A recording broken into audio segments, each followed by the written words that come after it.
Halo guys bro, assalamualaikum warahmatullahi wabarakatuh. Jumpa lagi di my channel Jalan Maju.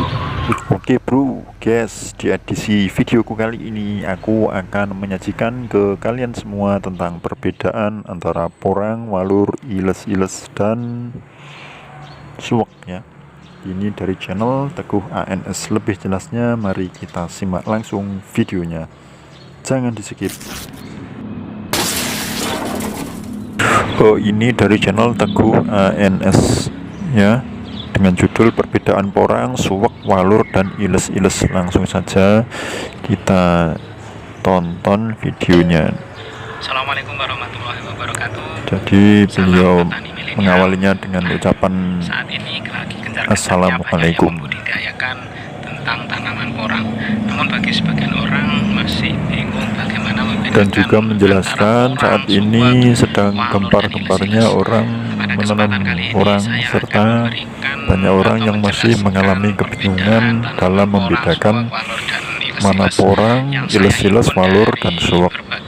Dan beliau ini masnya mau menyajikan perbedaan tersebutnya yang dihimpun dari beberapa referensi, dari buku, dari cerita orang tua, dan lain sebagainya. Yang pertama langsung porang ya, bisa disimak. Ciri dari tanaman porang itu memiliki daun yang lebar. Jadi ciri dari tanaman porang ini adalah daunnya lebar. Kalau kita perhatikan di pinggir-pinggir daun itu warnanya adalah warna agak-agak merah muda. Nah, pinggir daunnya ini warnanya agak merah muda. Jadi ada warna hijau, warna hijaunya di pinggirnya ada warna merah mudanya. Kemudian kalau kita lihat lagi dengan jelas pangkal-pangkal itu terdapat. Kemudian di bagian atas terdapat kataknya juga untuk porang ini ya. Katak itu bulat-bulat itu, dan itu nanti yang bisa dijadikan bibitnya. Kalau kita perhatikan batang porang memiliki tekstur yang halus. Iya, bisa disimak itu untuk batang porang teksturnya halus ya. Kemudian memiliki guratan sisi agak memanjang. Warna hijaunya hijau tua. Dan ternyata dia memiliki banyak sekali tanaman porang ya. Sudah cukup berumur, maksudnya sudah agak banyak dan agak tinggi-tinggi. Dan saat ini porang ini memiliki nilai jual yang tinggi. Kalau tanaman porang, pembibitannya bisa dilakukan, yaitu pertama dari kataknya ini. Dan pembibitan porang ini bisa dilakukan dari katak, kedua dari umbi-umbi kecil. Umbi-umbi kecil itu kemudian juga dari umbi ya. Tetapi ini umbinya sudah besar. Nanti umbi kecil itu biasanya diperoleh dari bunga yang istilahnya kalau di sini disemek. Dan juga dari bunga tentunya, bunga sporanya itu loh. Orang-orang menyebutnya dengan ponang.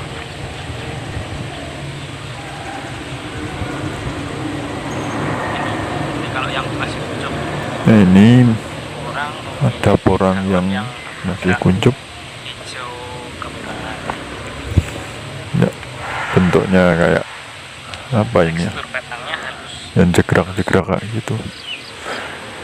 Kemudian selanjutnya adalah suwek. Suwek ini daunnya juga lebat ya, hampir mirip dengan porang, cuma ada perbedaan.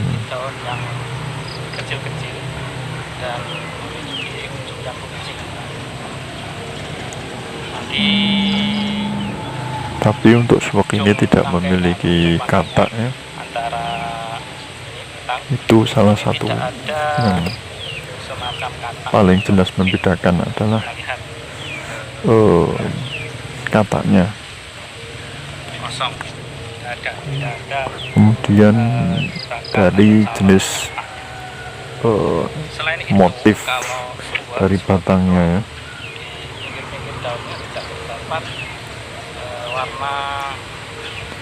Dan di pinggiran daun dari suwek ini tidak terdapat warna merah, dan hijaunya hijau murni ya. batangnya, Ya, batang kayak panu gitu bentuknya suwak ini. mempunyai tekstur yang kasar, Dan untuk tekstur batang dan dari suwak putih-putihnya ini kasar ya. putih hijaunya ini, putih-putihnya itu kecil-kecil, batangnya kasar, putih-putihnya putih kecil, dan warnanya itu hijau Untuk agak warnanya yang jadi hijaunya itu hijau terang.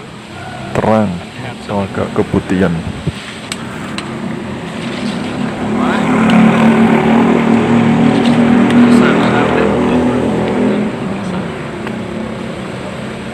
Tanaman suwak jika ingin mengembangkan atau membudidayakan biasanya bibitnya diambil dari di sini, dalam sini ada bibit di dalam tanahnya ada bibit. Adapun Biasanya pembibitannya di dalam bibit itu ada seperti adalah pentolan-pentolan kecil gitu, dari umbi, itu yang dijadikan sebagai bibit dari tanaman suwak. yang mana dari umbi itu terdapat pentolan-pentolan kecil, ya itulah yang bisa dijadikan pembibitan untuk suwak. Maka petani tidak menggunakan secara masalah. Dan yang perlu kita ketahui bahwa umbi dari suwak ini, umbinya itu ada di dalam suwak. Dan Dari suwak ini bisa dilangsung umbi suwak langsung itu dimakan. ada di dalamnya. Kalau petani itu Selain itu juga suwak ini enak untuk dimakannya. Tapi ada tips dan trik sendiri agar tanaman ini tidak gatal. tentang tumbuhan iles-iles gitu. Yang selanjutnya adalah Tumbuhan iles-iles. iles-iles. Batangnya ini Cirinya iles-iles ini memiliki batang yang halus, hijau gelap agak ke warna hijaunya ini gelap, hijau gelap. hijau gelap warna keunguan, dan titik-titiknya itu berbeda dengan tumbuhan orang. Titiknya sangat jarang sekali. Dan bintiknya agak jarang ya, sangat berbeda dengan porang.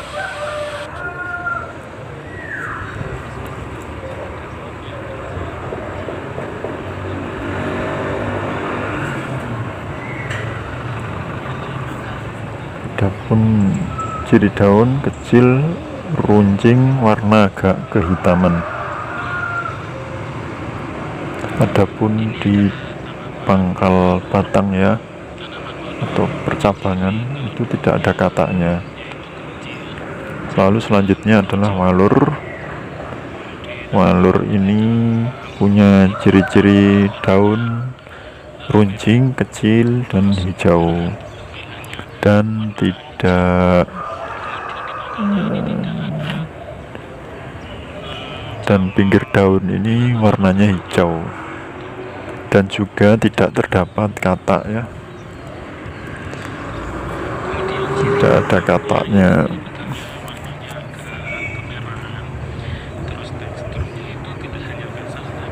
Adapun untuk batang warnanya agak kemerahan, teksturnya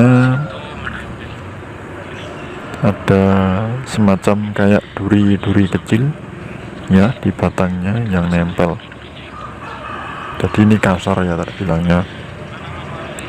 Jadi duri itu sampai bawah ini durinya. Bukan duri sebenarnya, kayak bentolan-bentolan. Adapun walur ini tidak punya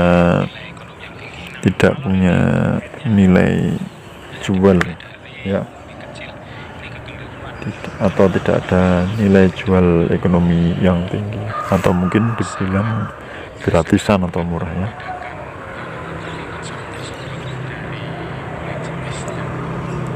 Nah, cukup mudah kan dari penjelasan channel Mas Teguh ini.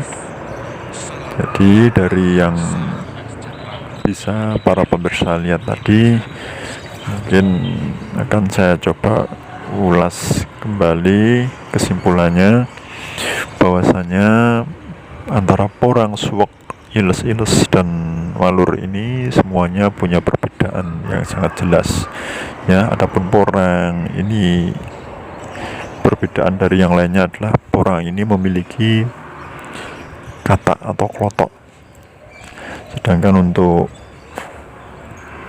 suwak itu batangnya agak muda-muda keputihan gitu ya, hijau muda keputihan itu. Kemudian dari sisi motif bercak putihnya ini agak bulat-bulat kayak panu. Kemudian untuk apa lagi, iles ini batangnya hijau gelap gitu ya, hijau gelap. Adapun warna pinggiran daunnya ini ya hijau, maksudnya nggak ada warna merahnya kayak si porang. Kemudian untuk satu lagi walur itu tadi ada kayak bentolan ya, bentolan di batangnya dari atas sampai ke bawah. Walur pun juga tidak memiliki kata. Oke guys, mungkin saya kira cukup mudah ya bagi para pemirsa sekalian untuk membedakan keempat jenis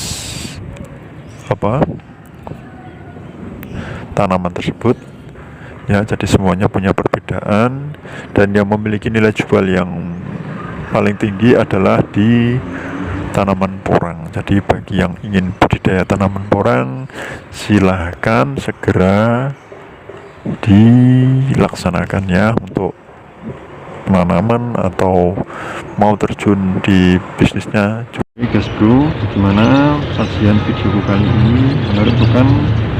Semoga bermanfaat untuk para pemirsa semuanya. Jadi bagi yang ingin berkomentar silahkan komentar ya di bagian komentar bawah, serta jangan lupa subscribe, like, share, dan komen, serta nyalakan notifikasi tombol loncengnya agar para pemirsa semuanya bisa memperoleh updatean video dari channel aku.